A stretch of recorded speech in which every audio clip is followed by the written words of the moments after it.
Hi, this is Kathy from Ladies Stamp A Lot, and today I'm going to show you how to make this card. It's really cute for the fall. And what you're going to do is start with a piece of Whisper White 4 by 5 1/4, and we're going to use this Woodland Embossing Folder from Stampin' Up. So where you see the Sizzix logo, that's the side you're going to want to ink up. And I'm using Pool Party ink. And I'm going to take the ink pad, I'm going to just go all over this embossing folder. Just rub it with your ink pad. And you want to keep it on the side again that has the Sizzix logo. And after you have that inked up, you can take Stampin' Up's little foam brayer and just kind of try to even out the color. And then you're going to put in your Whisper White. I use these trees here as a guide so I get it straight. So I try to line up the end of my paper to the end of those trees, and you can figure out like which trees you want to use. And I'm just going to put that down like that. Close the folder. I'm going to bring in the big shot, and we have the platform, a plate, the folder, doesn't matter if it's up or down, and the other plate, and we're going to crank it through. And just for good measure, I like to go back and do it again.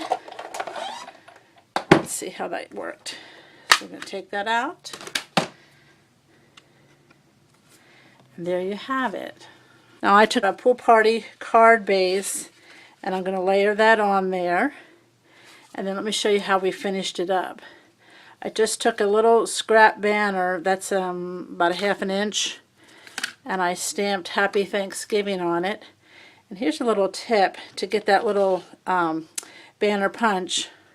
I like to snip up in the center like this, and then go from the corners to that center. And you can do this with different various punches, but I think this is just to do one little thing. It's easier than getting your punch out. Okay, and then this is of course going to be adhered here. And you can use snail if you want it popped up. You can use dimensionals or glue dots. And I'm just kind of going to put that right there. And then I'm just going to snip off extra. Okay, and for the pumpkins I used circles. So I used 3 1-inch circles for the big pumpkin. And you could pop these up with glue dots, dimensionals. I find it's just as easy.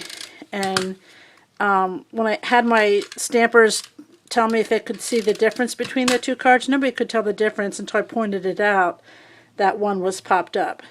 So why make it harder and more expensive if you don't have to? So I'm just going to layer those 3 together.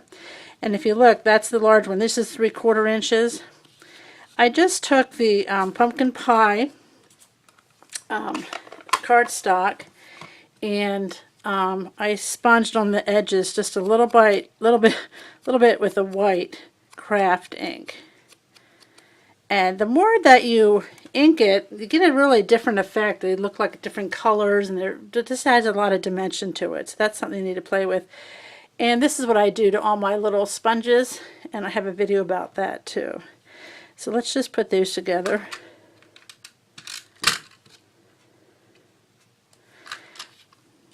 And then to finish it up, I'm going to bring back in the card. This, of course, would get adhered to the card. Normally, I would probably use fast fuse or sticky tape to make sure it stays down really well. But just for the sake of the video, I'm going to use the snail. If you do use snail, I do like to rub my fingers over the inside.